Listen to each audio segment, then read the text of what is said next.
السلام علیکم ورحمۃ اللہ۔ حسد کسے کہتے ہیں؟ حسد ایک مغلق مرض ہے۔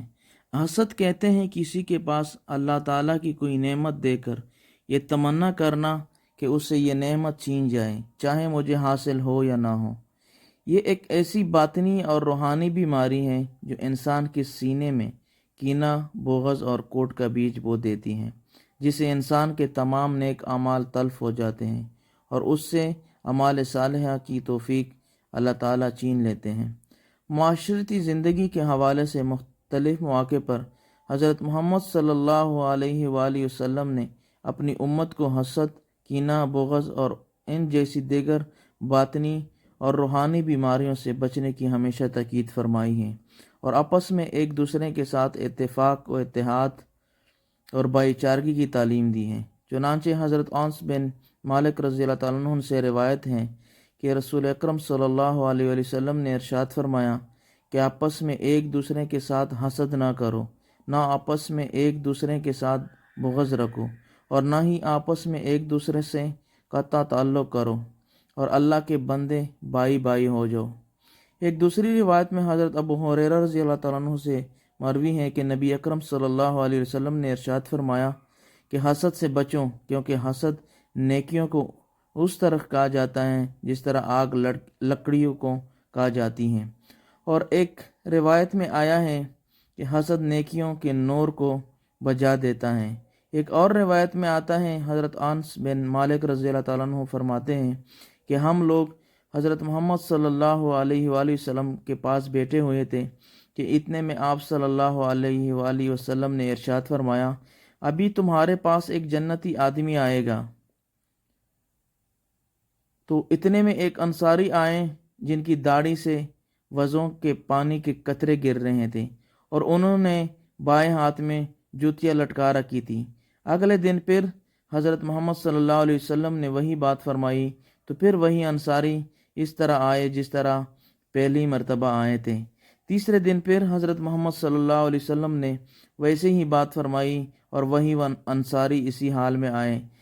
جب حضور اکرم صلی اللہ علیہ وسلم مجلس سے اٹھے تو حضرت عبداللہ بن عمر و بن عاص رضی اللہ تعالیٰ عنہ اس انصاری کے پیچھے گئے اور ان سے کہا، میرا والد صاحب سے جھگڑا ہو گیا ہے، جس کی وجہ سے میں نے قسم کھا لی ہے کہ میں 3 دن تک ان کے پاس نہیں جاؤں گا۔ اگر آپ مناسب سب سمجھے تو آپ مجھے اپنے ہاں 3 دن ٹھہرا لیں۔ انہوں نے کہا، ضرور۔ پھر حضرت عبداللہ رضی اللہ تعالیٰ عنہ بیان کرتے تھے کہ میں نے ان کے پاس 3 راتیں گزاری، لیکن میں نے ان کو رات میں زیادہ عبادت کرتے ہوئے نہ دیکھا۔ البتہ جب رات کو ان کی آنکھ کھل جاتی تو بستر پر اپنی کروٹ بدلتے اور تھوڑا سا اللہ کا ذکر کرتے اور اللہ اکبر کہتے اور نماز فجر کے لیے بستر سے اٹھتے۔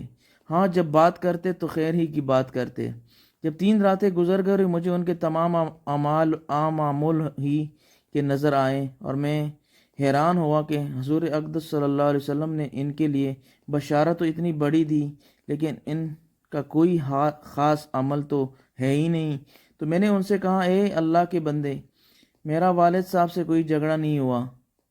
نہ کوئی ناراضگی ہوئی، اور نہ میں نے انہیں چھوڑنے کی قسم کھائی، بلکہ قصہ یہ ہوا کہ میں نے حضرت محمد صلی اللہ علیہ وسلم کو آپ کے بارے میں 3 مرتبہ ارشاد فرماتے ہوئے سنا کہ ابھی تمہارے پاس ایک جنتی آدمی آنے والا ہے، اور تینوں مرتبہ آپ ہی آئیں۔ اس پر میں نے سوچا کہ میں آپ کے ہاں رہ کر آپ کا خاص عمل دیکھوں اور پھر اس عمل میں آپ کے نقش قدم پر چلوں۔ میں نے آپ کو کوئی بڑا کام کرتے ہوئے نہیں دیکھا، تو آپ بتائیں کہ وہ کون سا خاص عمل ہے جس کی وجہ سے آپ اس درجہ کو پہنچ گئے جو حضرت محمد صلی اللہ علیہ وآلہ وسلم نے بتایا۔ انہوں نے کہا، میرا کوئی خاص عمل تو ہے ہی نہیں، وہی اعمال جو تم نے دیکھے ہیں۔ میں یہ سن کر چل پڑا۔ جب میں نے پشت پھیری تو انہوں نے مجھے بلایا اور کہا، میرے اعمال تو وہی ہیں جو تم نے دیکھے ہیں، البتہ یہ ایک خاص عمل ہے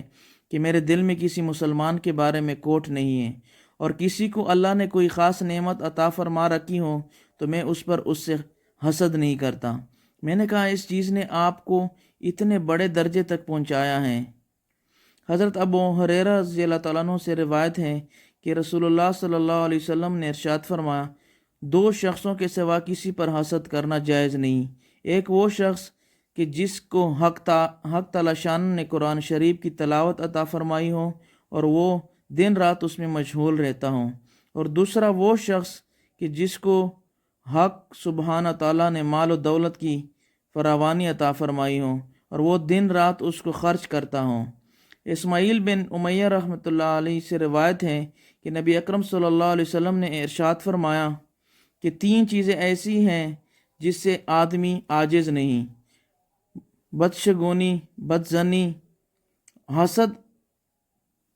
آپ صلی اللہ علیہ وسلم نے فرمایا کہ بدشگونی سے تجھے نجات اس طرح مل سکتی ہے کہ تو اس پر عمل ہی نہ کر، اور بدزنی سے تجھے نجات اس طرح مل سکتی ہے کہ تو اس کے بارے میں بات ہی نہ کر، اور حسد سے تجھے نجات اس طرح مل سکتی ہے کہ تو اپنے مسلمان بھائیوں کی برائی کے پیچھے مت پڑا۔ مصعب بن حزن رحمۃ اللہ کہتے ہیں کہ حضرت علی رضی اللہ تعالیٰ عنہ سے پوچھا گیا کہ لوگوں کو حضرت عثمان رضی اللہ کے قتل پر کس چیز نے ابھارا، تو آپ رضی اللہ نے فرمایا کہ حسد نے۔ کینہ حسد ہی کو کہتے ہیں، جو اس سے نکلے وہ شر ہیں اور جو اس میں باقی رہے وہ کینہ ہیں، اور جس شخص میں حسد نام کی ذرا سی بھی کوئی چیز ہوتی ہے وہ صحیح سلامت نہیں رہتا۔ الغرض، حسد، کینہ، بغض اور کوٹ یہ ایسی باطنی اور روحانی بیماریاں ہیں جو اول تو انسان کو نیک اعمال کی طرف راغب ہی نہیں ہونے دیتی، بلکہ الٹا پہلے سے جو نیک اعمال اس نے کیے ہوتے ہیں ان کو بھی ضائع کر دیتی ہیں، اور اس طرح رفتہ رفتہ انسان اعمال صالحہ سے دور ہوتے ہوتے معاصی اور گناہوں کے دلدل میں پھنس جاتا ہے۔ پھر اللہ تعالیٰ اس سے اعمال صالحہ کی توفیق چھین لیتے ہیں اور وہ کوئی نیک عمل نہیں کرتا۔ تو اللہ سے دعا ہے کہ اللہ ہم سب مسلمان بھائیوں کو حسد، کینہ، بغض اور کوڑ جیسی بیماریوں سے اللہ پاک ہم سب کو بچائیں، اور اللہ پاک ہم سب کو اپنے حفظ و امان میں رکھے۔ آمین یا رب العالمین۔